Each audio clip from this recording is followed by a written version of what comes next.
আমরা আজকে দু একটি কথা জানার চেষ্টা করব, সেটা হচ্ছে সমাজ জীবনের করণীয়। আমরা সমাজে বসবাস করি, আমাদের দায়িত্ব আছে, কর্তব্য আছে।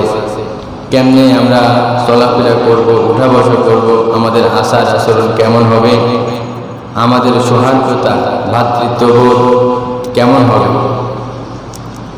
এদিকে আমাদের লক্ষ্য রেখে চলতে হবে। দেখেন, মানুষ একা বসবাস করতে পারে না। সমাজবদ্ধ জীবনই মানুষের স্বাভাবিক জীবন।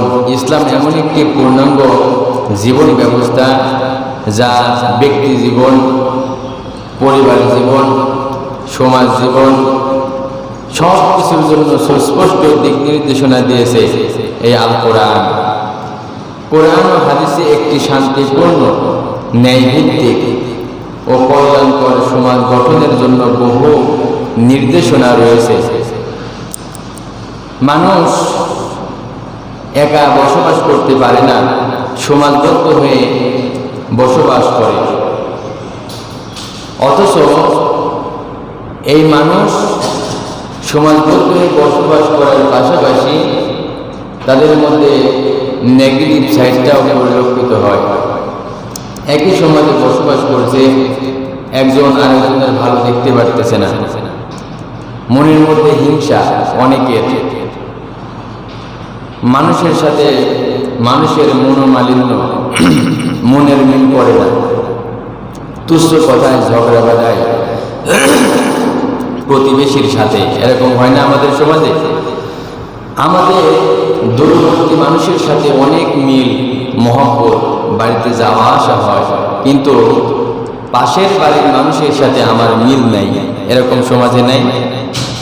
একই সাথে বসবাস করি, আল্লাহ না করুক যদি কারোর বিপদ হয়, দূরের মানুষ আগে আসে না কাছের মানুষ আগে আসে? প্রতিবেশীরাই আগে আসে। কিন্তু আমাদের প্রতিবেশীর সাথে অনেক মানুষের মিল নাই। এক রাস্তা দিয়ে গেলে আরেক রাস্তা দিয়ে ও সরে যায়, নামাজে দাঁড়াইলে আরেকজন দাঁড়াইতে চায় না। এরকম হয় না সমাজে? হয়। তো আসলে উচিত যে মিল মহব্বত করে সমাজবদ্ধ হয়ে বসবাস করা। একজন বিপদে পড়লে আরেকজন আগায় যাবে, একজন আরেকজনকে সহযোগিতা করবে, মানুষ মানুষের সাথে সুন্দর আচরণ করবে। এটাই হচ্ছে সবচেয়ে যুক্তিযুক্ত। লক্ষ্য করেন এইদিকে। তখন আপনারা যদি সমাজে বসবাস করলেন, সব করলেন, যদি একজন আরেকজনের সঙ্গে শত্রুতা করেন, তাহলে এটা কাম্য না।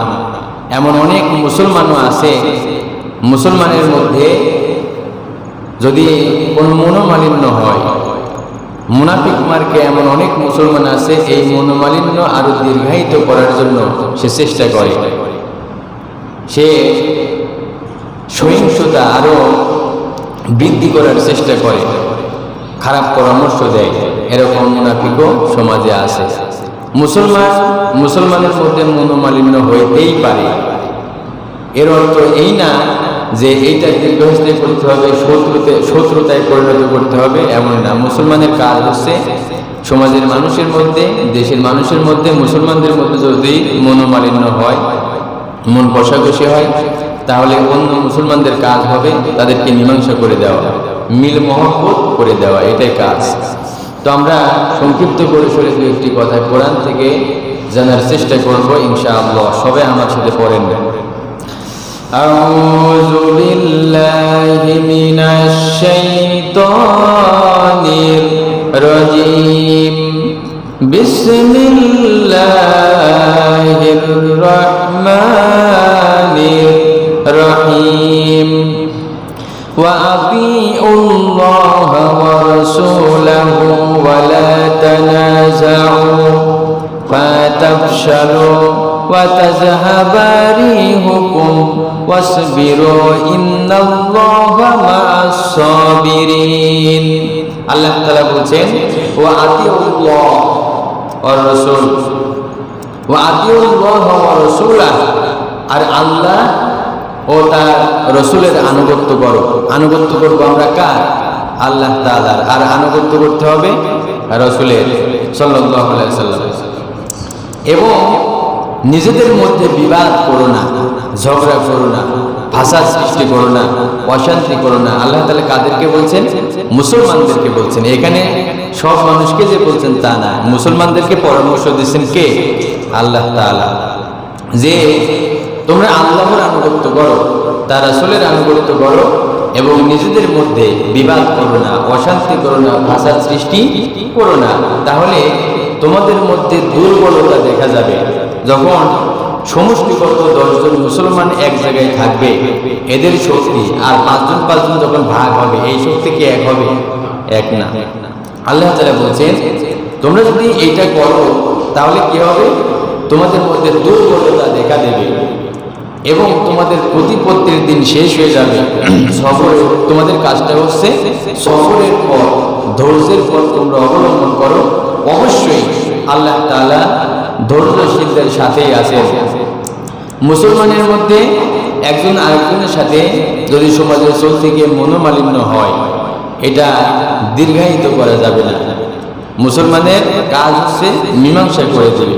তার মধ্যে যদি কোনো মনোমালিন্য বা বৈষম্যমূলক অথবা ভুল বুঝাবুঝি যেটাই হোক না কেন, অন্য মুসলমানদের কাজ হচ্ছে এটাকে দীর্ঘায়িত করার প্রচেষ্টা না চালাই এটা কিভাবে বন্ধ করা যায়, দুইটা গ্রুপের মধ্যে কিভাবে মিল করে দেওয়া যায়, এই চেষ্টা করতে হবে।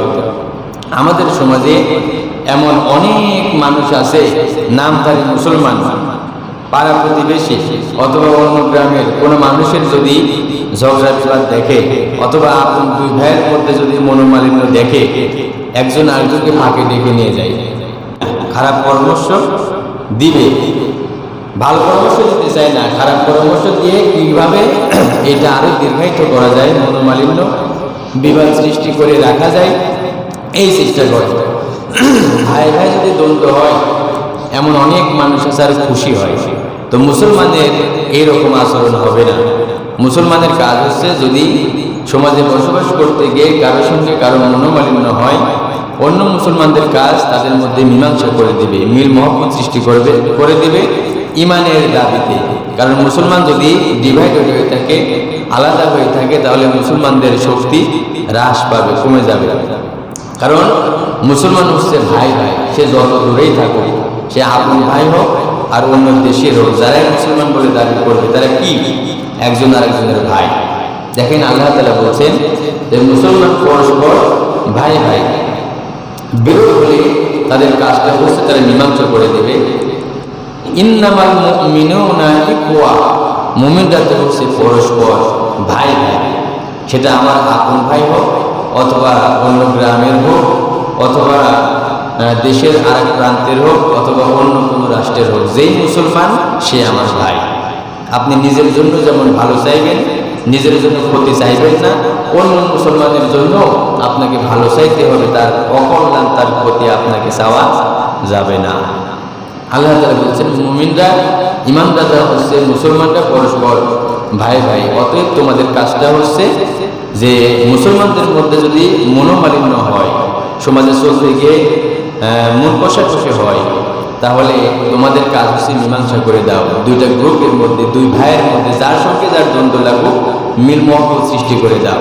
এটা হচ্ছে ইসলামের বিধান। আল্লাহ রাব্বুল আলামিন বলছেন ফাসলিহু বাইনা আকাওয়াইকুম, অতএব তোমাদের ভাইদের মধ্যকার সম্পর্ক ঠিক করে দাও। সমাজে চলতে গিয়ে একজন মুসলমানের সঙ্গে আর এক মুসলমানের যদি মনোমালিন্য হয়, এক মুসলমানের সাথে আর এক মুসলমানের, এক ভাইয়ের সাথে আর এক ভাইয়ের যদি মনোমালিন্য হয়, অন্য মুসলমানদের কাজ হবে নম্রতার সাথে, ভদ্রতার সাথে দুইটা ভাইকে তারা মীমাংসা করে দেবে, মিল মহব্বত সৃষ্টি করে দেবে। আপনি তা না করে যদি উল্টাটা করেন, আরো দাঙ্গা বাধাই দেন, আপনি মনে করেন না যে আপনি শান্তিতে থাকবেন। কোনো না কোনো দিন এর জবাব দিয়ে আপনাকেও করতে হবে। ওই পরিস্থিতিতে আপনাকেও করতে হতে পারে। অন্যের দুঃখ কষ্ট, ঝগড়া বিবাদ, ফাসাদ দেখে আপনি আনন্দিত হইয়েন না। ওই রকম পরিস্থিতির সম্মুখীন আপনাকেও করতে হতে পারে।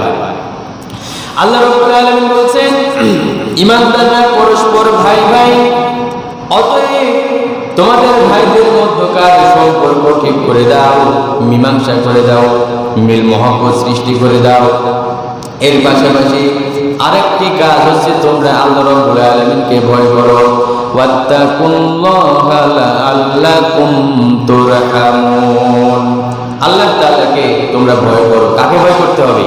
এই যে আল্লাহ আগে বুঝাইলেন যে ভাই ভাই অমিল হলে যদি মনোমালিন্য হয়, দ্বন্দ্ব লাগে, তোমরা মীমাংসা করে দাও। আর ভয় করো কাকে? আল্লাহকে। আল্লাহ তাআলা সুন্দর করে জানিয়ে দিয়েছেন।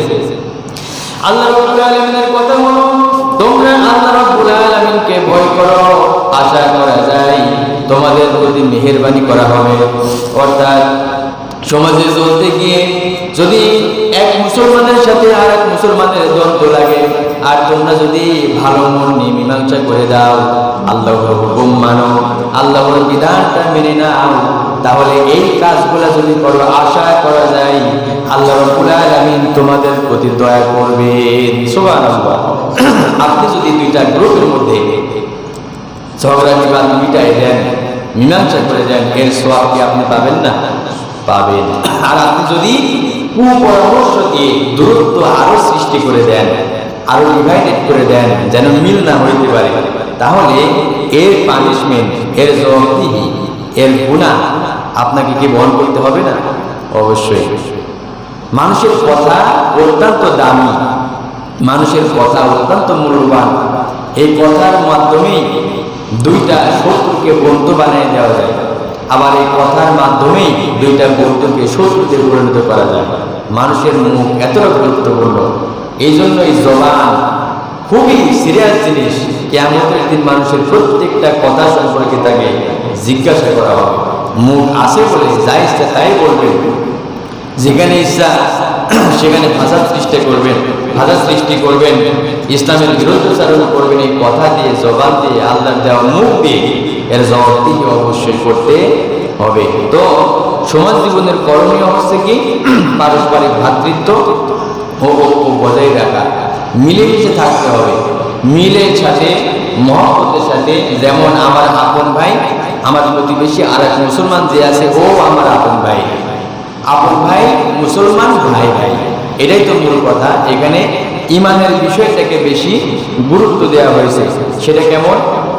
সেটা হচ্ছে আমরা মনে করি আমার আপন যে ভাই আছে, দুইটা হোক, চারটা হোক, পাঁচটা হোক, যেটাই হোক, আমার আপন ভাই যারা, এদের সাথে আমার মহব্বত বা মিলটা হবে বেশি, এদের দিকে আমি লক্ষ্য রাখবো বেশি। সমাজে আমার ভাইয়ের সাথে আরেক ভাইয়ের, মুসলমান ভাইয়ের মনোমালিন্য হয়েছে, আমি মীমাংসা করতে গেলাম, আমিও মুসলমান, ওরাও মুসলমান, আমার ভাইয়ের দিকে টানলে অসুবিধা কি না? আপনার ভাই যদি দোষী হয় সেই দিকেই রায় দিতে হবে, বুঝাই মিল করার চেষ্টা করতে হবে। এখন এখানে সবাই মুসলমান তাই বলে নিজের দিকে টানবেন এইটা না, এখানে বেশি প্রাধান্য দেওয়া হয়েছে ইমানের বিষয়টা। যেই ইমানদার, যেই মুসলমান, সে আপনার ভাই। নিজের জন্য যা পছন্দ করেন, অন্য মুসলমানদের জন্য তাই পছন্দ করতে হবে। কোনো পক্ষপাতিত্ব, আত্মীয় স্বজন প্রীতি এরকমই করা যাবে না। চেষ্টা করতে হবে মিল মহব্বত সৃষ্টি করে দেওয়া। আল্লাহর নবী বলেন পারস্পরিক ভ্রাতৃত্ব ও বজায় রাখা সম্পর্কে রাসূলুল্লাহ সাল্লাল্লাহু আলাইহি ওয়াসাল্লাম বলেন, মুসলমান মুসলমানের ভাই, সে তার উপরে জুলুম করে না, তাকে একা ফেলে দেয় না, একজন মুসলমান আর একজন মুসলমানকে নিয়ে ঠাট্টা বিদ্রোহ করে না। এই কাজগুলা কি আমাদের সমাজে নাই? আছে। একজন মুসলমান আরেকজন মুসলমানকে ঠিকই আমরা ভাই পরিচয় দেই, কিন্তু জুলুম করার বেলায় এরকম অনেক নামধারী মুসলমান আছে যে দ্বিধাবোধ করে না। স্বার্থের কারণে সে জুলুম হোক, অন্যায় হোক, কোনটা হচ্ছে দেখার নাই, সে কষ্ট পাচ্ছে কি পাচ্ছে না ওটা আমার দেখার নাই, আমার স্বার্থ উদ্ধার করতে হবে, এরকম মুসলমান নাই?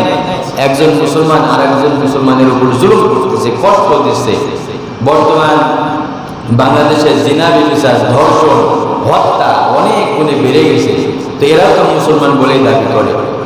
সব কিছুর মূলে, এই অশান্তির মূলে সেটা হচ্ছে এই কোরআন থেকে দূরে থাকার কারণে। কোরআনের বিধান যেদিন বাংলাদেশে কায়েম হবে, প্রত্যেকটা মানুষ সেদিন সুখে থাকবে, শান্তিতে থাকবে। তো আমার যেটা আলোচনার বিষয় সেটা হচ্ছে সমাজ জীবনে মুসলমানদের করণীয় কি, সেটা হচ্ছে পারস্পরিক ভ্রাতৃত্ব ও ঐক্য বজায় রাখতে হবে। একজন মুসলমান আরেকজন মুসলমানের উপর জুলুম করতে পারবে না, অত্যাচার করতে পারবে না, কথা দিয়ে কাজ দিয়ে কষ্ট দিতে পারবে না, কারো জমি জমা দখল করতে পারবে না, আত্মসাৎ করতে পারবে না, গরু দিয়ে ছাগল দিয়ে কারো পেট খামার অন্যায়ভাবে সে খাওয়াইতে পারবে না, এক কথায় কোনোভাবে কষ্ট দিতে পারবে না। আমি আমার জন্য যা পছন্দ করি, ভালোবাসি, আমার অন্য মুসলমান ভাইয়ের জন্য তাই পছন্দ করব। আমার জন্য যেটা আমি পছন্দ করি না, ওইটা আর এক মুসলমান ভাইয়ের জন্য আমি পছন্দ করব না। এটা মূল বিষয় হচ্ছে মনের মধ্যে থেকে হিংসা ফেলতে সব পরিহার করতে হবে। মানুষ ফাসাদ সৃষ্টি করে কখন, একজনের কিছু দেখলে আরেকজনের যখন সহ্য হয় না, হিংসা হয়। মনের মধ্যে যখন বিদ্বেষ থাকে, যখন মনের মধ্যে নোংরামি থাকে, তখনই তো শয়তান তাকে ওয়াসওয়াসা দিয়ে ফাসাদ সৃষ্টি করার দিকে উদ্বুদ্ধ করে। এই জন্য মন থেকে হিংসা বিদ্বেষ সব পরিহার করতে হবে, ঐক্য ও ভ্রাতৃত্ব বজায় রাখার চেষ্টা করতে হবে। দুনিয়ায় আপনি স্থায়ী না, আপনার রুহটা বের হয়ে গেলেই আপনাকে আর কেউ নাম ধরে ডাকবে না, তখন বলবে লাশ। কিসের বাহাদুরি?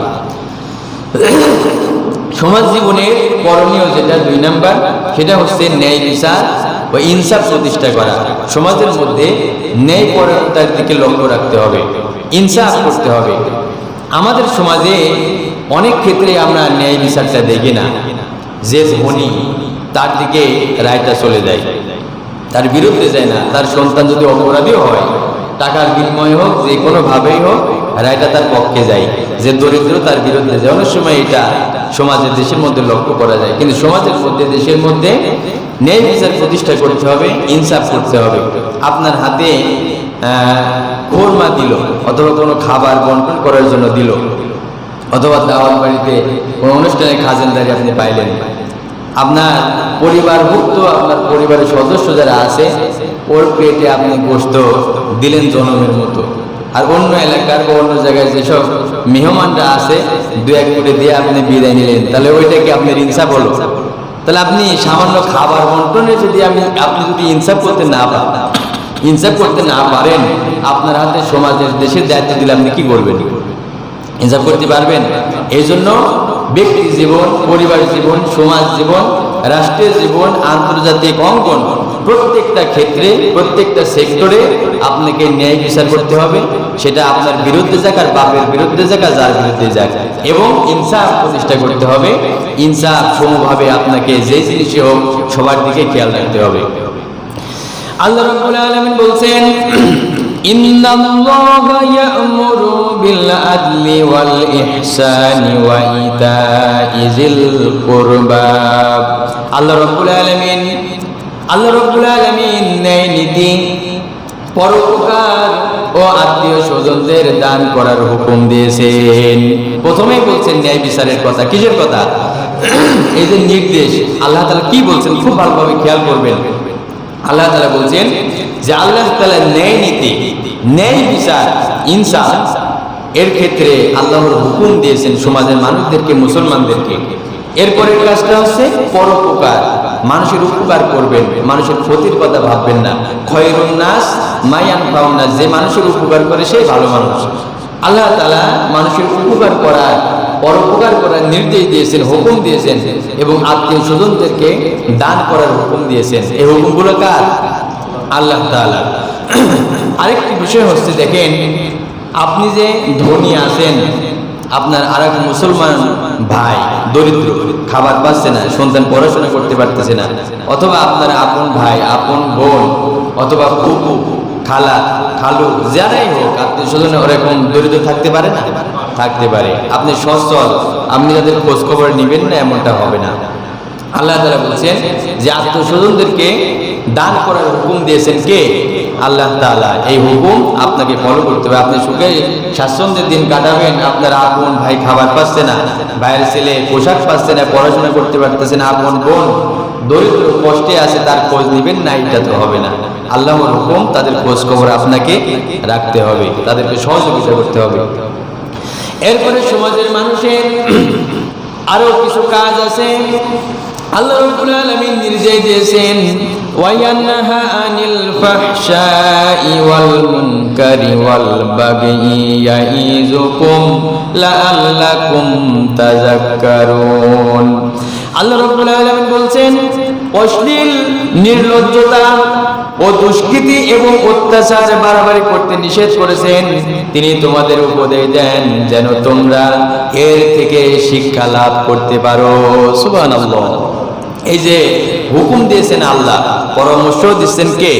আল্লাহ তাআলা। আল্লাহ তাআলা বলছেন অশ্লীলতা, নির্লজ্জতা, দুষ্কৃতি, অত্যাচার, বাড়াবাড়ি, অহংকার এইগুলা করতে আল্লাহ তাআলা নিষেধ করেছেন। আল্লাহ তাআলা বলছেন তিনি তোমাদের উপদেশ দেন যেন তোমরা এর থেকে শিক্ষা লাভ করতে পারো। দেখেন, আমরা মুসলমান বলে দাবি করি, মুসলমানের অনেক সন্তান আছে গান বাজনার সাথে জড়িত, বাবা মা কিছু বলে না। বাংলাদেশে নাই? আছে। গান বাজনার সাথে জড়িত, ডান্স করতেছে, গান করতেছে, বাবা হাততালি দেয়, মেয়ে ডান্স দেয়, বাবা বসে উৎসাহ দেয়। বাংলাদেশে এগুলা কি নাই? এগুলাই বানায় বলছি? বানানো না, আছে। তো যেটা বলতেছি, অশ্লীলতা, নির্লজ্জতা, দুষ্কৃতি, অত্যাচার করা, মানুষের উপর জুলুম করা, বাড়াবাড়ি অর্থাৎ অহংকার করা, এইগুলা করতে আল্লাহ তাআলা নিষেধ করেছেন। এক কথায় এই কাজগুলা সমাজের মানুষদের মধ্যে একটা ক্যান্সারের মতো। যখনই অশ্লীলতা কোনো সমাজে বৃদ্ধি পাবে, দেখবেন ছোটরা বড়দের সম্মান করবে না, সালাম আস্তে আস্তে উঠে যাবে, ফিতনা ফিসাদ বৃদ্ধি পাবে, মানুষ মানুষকে মূল্যায়ন করবে না। যদি অশ্লীলতা সমাজে ছড়ায়, কেউ কাউকে মূল্যায়ন করবে? আপনিও দাম পাবেন না, মূল্য পাবেন না, আমিও পাবো না, কেউ পাবে না। এগুলো যদি সমাজ থেকে একবারে মূলোৎপাটন হয়ে যায়, উচ্ছেদ হয়ে যায়, তাহলে ন্যায় বিচার আর ইনসাফ যদি প্রতিষ্ঠিত হয়, তাহলে সবাই শান্তিতে থাকতে পারবে, সবাই মূল্যায়ন পাবে। তাই পাবে না? পাবে। আরেকটি কথা যেটা মনে পড়ে গেল, যে ন্যায় বিচার যখন আপনি করবেন, আপনাকে অবশ্যই খেয়াল করতে হবে ন্যায় বিচার যেন সঠিকভাবে হয়। পক্ষপাতিত্ব করা যাবে না, স্বজনপ্রীতি করাও যাবে না। ন্যায় বিচার ও ইনসাফ প্রতিষ্ঠা করতে হবে সুচারুরূপে। আল্লাহর নবী বলেন, ন্যায় পরায়ণরা কিয়ামতের দিন আল্লাহ রাব্বুল আলামিনের নূরের মিম্বরে থাকবে। আপনি যখন সমাজের বিচারক হবেন, আদালতে যে বিচার শুধু ওই বিচারই না, দুইটা মুসলমানের মধ্যে, সমাজের মধ্যে যদি বিভেদ সৃষ্টি হয়, মনোমালিন্য হয়, আপনাকে দায়িত্ব দিলে বিচার করার জন্য, তাহলে ওই জায়গায় কি আপনি বিচারক না? অবশ্যই বিচারক। যেটা কোর্টে যাবে, ওখানে যে বিচার করবে ও একটা বিচারক। আর যারা ন্যায় বিচার করবে, আল্লাহ তাআলা কি করবেন? কিয়ামতের দিন তারা আল্লাহর নূরের মিম্বরে থাকবে। সুবহানাল্লাহ। ন্যায় বিচারের অনেক গুরুত্ব। এই ন্যায় বিচার বাংলাদেশে প্রতিষ্ঠিত না থাকার কারণে ভালো ভালো অনেক আলেমকে অন্যায়ভাবে হত্যা করা হয়েছে। যারা ফার্স্ট ক্লাস বদমাই, সিটা, গাঁজাখোর, মদখোর, জিনাখোর, বাটপার, দুর্নীতিবাজ, ধর্ষণকারী, এরা জেল থেকে ছাড়া পেয়ে যায় ন্যায় বিচার বাংলাদেশে না থাকার কারণে। যদি ন্যায় বিচার প্রতিষ্ঠিত থাকতো, কারো কলিজায় এই সাহসে হিম্মত হইতো না যে একজনের মেয়েকে উঠায় নিয়ে ধর্ষণ করে আবার মেরে ফেলবে। এই সাহস কারো হইতো যদি ন্যায় বিচার প্রতিষ্ঠিত থাকতো? একটা মানুষের সাথে একটু মনোমালিন্য হয়েছে, বর্তমানে এমন অবস্থা একজন আরেকজনকে উঠায় নিয়ে মেরে ফেলতেছে, হত্যা করতেছে। যদি ন্যায় বিচার প্রতিষ্ঠিত থাকতো, এই সাহস কারো কলিজায় আসতো? ন্যায় বিচার প্রতিষ্ঠিত করতে হলে পার্লামেন্টে কোরআন লাগবে। কি লাগবে? কোরআন লাগবে। কারো কলিজায় এই হিম্মত হবে না যে একজন কারো মেয়েকে ধর্ষণ করব, আমি কাউকে হত্যা করব, এই সাহস কারো কলিজায় আসবে না। যখন প্রকাশ্যে বিচার করা হবে, একটা বিচার যখন বাংলাদেশে কার্যকর করা হবে, কোনো হত্যা করতে হলে 20 জবর পানি খাওয়া লাগবে আগে, ভয়ে না আমি এই কাজ করব, না আমার ওই দশা হবে। এরপরে যেটা কাজ, সেটা হচ্ছে সমাজের মানুষের যেটা করণীয়, সেটা হচ্ছে আত্মীয় স্বজনদের হক ফিরিয়ে দিতে হবে। কারো হক মারা যাবে না। বাংলাদেশে এটা অপরাধ। ভাইয়ের হক মেরে দিচ্ছে, ভাই বোনের হক মারতেছে, কুকুর হক মারতেছে, খালার হক মারতেছে, চাচার হক মারতেছে, দাদা দাদির হক মারতেছে। অহরহ বাংলাদেশ ঘটতেছে না? জমি লিখে নিচ্ছে, আত্মসাৎ করতেছে, অর্থ সম্পদ আত্মসাৎ করতেছে, ভাই ভাইকে ঠকাচ্ছে। এরকম বাংলাদেশে নাই? আছে। কারো হক মারা যাবে না। আপনি যদি আল্লাহর ইবাদত না করেন, আপনি যদি মাপ চান, আল্লাহ তাআলা ইচ্ছা করলে আপনাকে মাপ করতেও পারে, নাও পারে। কিন্তু আপনি যদি কোনো ভাইয়ের, বোনের, কুকুর, বোবার কারো হক আপনি মেরে থাকেন, ওই ব্যক্তি যদি মাপ না করে, আল্লাহ আপনাকে মাপ করবে না। খুব কঠিন বিষয়। আল্লাহ রাব্বুল আলামিন বলছেন, ওয়াআতিজাল কুরবা হাক্কা, আত্মীয়দেরকে তার অধিকার দাও, আত্মীয় স্বজনদেরকে তার হক ফিরায় দাও, হক মারা যাবে না। ওয়াল মিসকিনা ওয়া ইবনাস সাবিল, এবং মিসকিন ও মুসাফিরকেও তাদের অধিকারটা দিয়ে দাও। এই যে কথা বলতেছি, আমার বানানো কোনো কথা, পড়ে পড়ে শোনাচ্ছি। কার কথা? আল্লাহর কথা। হুকুম বলা কার? আল্লাহর। আত্মীয় স্বজনদের হক মারা যাবে না। এরপরে মিসকিনদের অধিকার দাও। আপনি হয়তো মনে করতে পারেন যে অর্থ সম্পদ তো আমার, এর মধ্যে আর মিসকিনের অধিকার কি? অর্থ সম্পদ দিয়েছেন আল্লাহ, আবার মিসকিনদেরকে দান করতে বলছেন আল্লাহ। আপনার অর্থ সম্পদের মধ্যে তাদের হক আছে, অধিকার আছে। আর এটা আপনার জন্য একটা পরীক্ষা যে আল্লাহর হুকুম আপনি ফলো করেন কিনা। এটা আপনার জন্য কি পরীক্ষা। আবার মুসাফিরদেরকেও তাদের অধিকার দিতে হবে। কোন মুসাফির যদি তার অর্থ সম্পদ হারায় ফেলে অথবা বিপদগ্রস্ত হয়, তার কাছে যদি টাকা পয়সা না থাকে, আপনি তাকে কি করবেন? সহযোগিতা করবেন। যে প্রয়োজন তার আছে, প্রয়োজনটা মেটানোর চেষ্টা করবেন। আল্লাহ তাআলা বলছেন মিসকিন ও মুসাফিরদেরকেও তাদের অধিকারটা দিয়ে দাও। আর একটা কাজ হচ্ছে ওয়ালা তুবাযির তাবযীরা, তোমরা অপচয় করো না, বাজে খরচ করো না। এই নির্দেশ কাজ আল্লাহ তাআলার। আপনার প্রয়োজন নাই, তারপরেও আপনি খরচ করতেছেন। যেখানে গান বাজনা হচ্ছে ওখানে সহযোগিতা করতেছেন, অন্যায় কাজে সহযোগিতা করলেন। যেটা আপনার প্রয়োজন নাই, তারপরে আপনি টাকা খরচ করে ওইটা কিনলেন। এই যে বাজে খরচ, অপচয়, এই কাজ করতে নিষেধ করেছেন কে?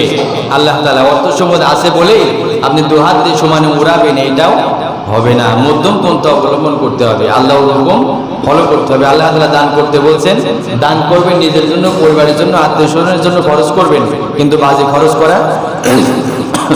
করা যাবে না। আর যারা এরকম অপচয় করবে, বাজে খরচ করবে, তারা হচ্ছে শয়তানের ভাই। কার ভাই? আল্লাহ রাব্বুল আলামিন বলছেন, ইন্নাল মুবাযযিরিনা কানু ইখওয়ানাশ শায়াতিন ওয়া কানাশ শাইতানু লিরাব্বিহি কাফুরা। আল্লাহ রাব্বুল আলামিন বলছেন, নিশ্চয়ই, অবশ্যই যারা বাজে খরচ করে, যারা অপচয় করে, তারা হচ্ছে শয়তানের ভাই। আর শয়তান তাদের রবের প্রতি অকৃতজ্ঞ। আল্লাহ তাআলা সব জানিয়ে দিয়েছেন। এই কথাটা বলে আমি আলোচনা শেষ করব। সেটা হচ্ছে যে আয়াতটা পড়লাম, এখানে বোঝার বিষয় আছে। সেটা হচ্ছে নিশ্চয়ই, অবশ্যই যারা বাজে খরচ করে, অপচয় করে, তারা হচ্ছে শয়তানের ভাই। এটা আল্লাহ তাআলা বলেছেন। এখানে ভাই বলতে রক্তের সম্পর্কের ভাই এইটা বোঝানো হয় নাই। বোঝানো হয়েছে এইটা যে শয়তান আল্লাহ তাআলার নিয়ামতের কৃতজ্ঞতা স্বীকার করে নাই, সে মূল্যায়ন করে নাই। শয়তান যেরকম শয়তানি করছে, আপনি যদি শয়তানের অনুসারী হয়ে তার মধ্যে অপচয় করেন, খরচ করেন, আল্লাহ তাআলা আপনাকে যে নিয়ামত দিয়েছেন, নিয়ামতের সঠিক ব্যবহার না করেন, আপনি শয়তানের ওই রকম অনুসারী, ওর ভাই হয়ে যাবেন। রক্তের সম্পর্কের ভাই এটা না, কার্যকলাপের ভাই। এখানে আরেকটা কথা হচ্ছে যে শয়তান তার রবের প্রতি অকৃতজ্ঞ। শয়তান তো প্রথমে শয়তান ছিল না, সে আল্লাহ তাআলার নেক বান্দাই ছিল। আল্লাহ তাআলা তাকে অনেক নিয়ামত দিয়েছিলেন, কিন্তু এই শয়তান কি আল্লাহ তাআলার নিয়ামতের কৃতজ্ঞতা স্বীকার করেছিল? করে নাই। এরকম যারা শয়তানের ভাই হবে, বুঝতে হবে তারা আল্লাহ তাআলার নিয়ামতের কৃতজ্ঞতা স্বীকার করে না। আল্লাহ তাআলার নিয়ামতের কৃতজ্ঞতা স্বীকার মানে কি? আল্লাহ তাআলা আপনাকে যা নিয়ামত দিয়েছেন, এই নিয়ামত সেটা শারীরিক হোক, আর্থিক হোক, যেটাই হোক, আল্লাহ তাআলার হুকুম মতোই আপনাকে ব্যয় করতে হবে, শ্রম দিতে হবে। প্রত্যেকটা জিনিস আল্লাহর হুকুম মতো ব্যবহার করতে হবে, এটাই কৃতজ্ঞতা স্বীকার। আর সব সময় আল্লাহ তাআলার উপর আপনাকে খুশি থাকতে হবে। আল্লাহ তাআলা আমাদের সবাইকেই এই দিকে লক্ষ্য রেখে চলার তৌফিক দান করুক। সবাই বলেন আমিন। আসসালামু আলাইকুম ওয়া রাহমাতুল্লাহি ওয়া বারাকাতুহু।